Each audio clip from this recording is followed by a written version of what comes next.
Thank you for joining us today. My pleasure. And thank you to allow us to celebrate your fantastic 2012 season where you won 5 times around the world, you were the PGA Player of the Year, you were the Varden Trophy winner, blah, blah, blah, blah, blah. It's just about everything. Before we talk about your current state of the game, can we revisit Kiawah Island just for a second? Yes, That'd please. be all right? Very good. Yes, please. You arrived on Monday at Kiawah Island, correct? Yep. And you had never seen this property before. No, never seen it. Never. Remember a little bit of the Ryder Cup there in '91, but you know, I didn't really have much of an idea about the golf course. You said earlier before you came in that you were feeling pretty good about the week also, is that correct? Yeah, I had a good week the week before at the Bridgestone Invitational in Ohio, and it was my best finish for a while. I'd been struggling with my game, but felt like things were turning around, and you know, had a good feeling going into Kiawah. Practice rounds. Did you play golf on Monday? Nope. How many holes did you play on Tuesday? 9. How many holes did you play on Wednesday? 9.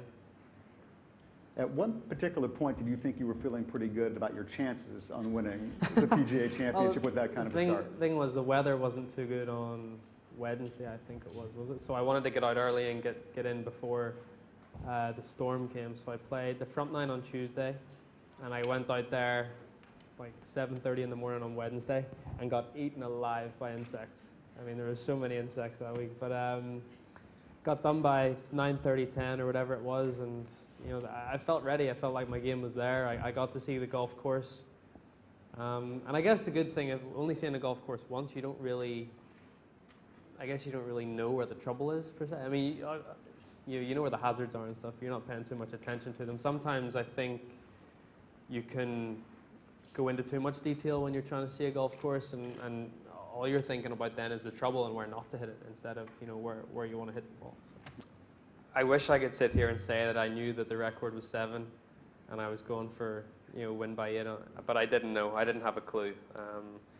But I did say to JP again on the 18th tee, you know, we won the US Open by 8 shots. Let's win this by 8 shots too. So, you know, I really wanted to birdie the last and hit a great tee shot down there, and I didn't hit a great second shot, but you know, held a nice putt to get another win by 8 in a major. Another record that you have today is that this is the first PGA Championship Media Day in the history of our grand sport where a father has joined their son. And if we could ask Jerry just to stand up and say hi and wave at everybody, please, Jerry. Rory's dad.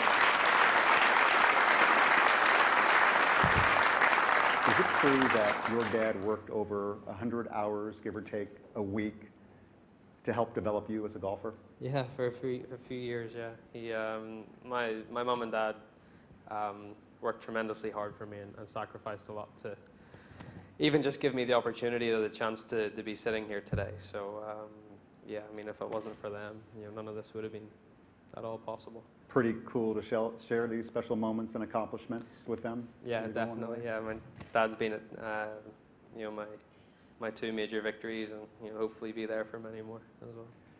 You've just played Oak Hill's famed East Course, designed in 1925 by Donald Ross. And this is true that this is your first trip ever to Rochester and this facility? Yep, first ever. Have you watched video of any special moments of events that have been held here? Yeah, I mean, I vaguely remember watching the 2003 PGA. Obviously, everyone knows Sean McHale hitting that 7-iron into the last. And I've seen little bits of the 95 Ryder Cup as well, which was obviously a good week for Europe. The start of many good weeks for Europe.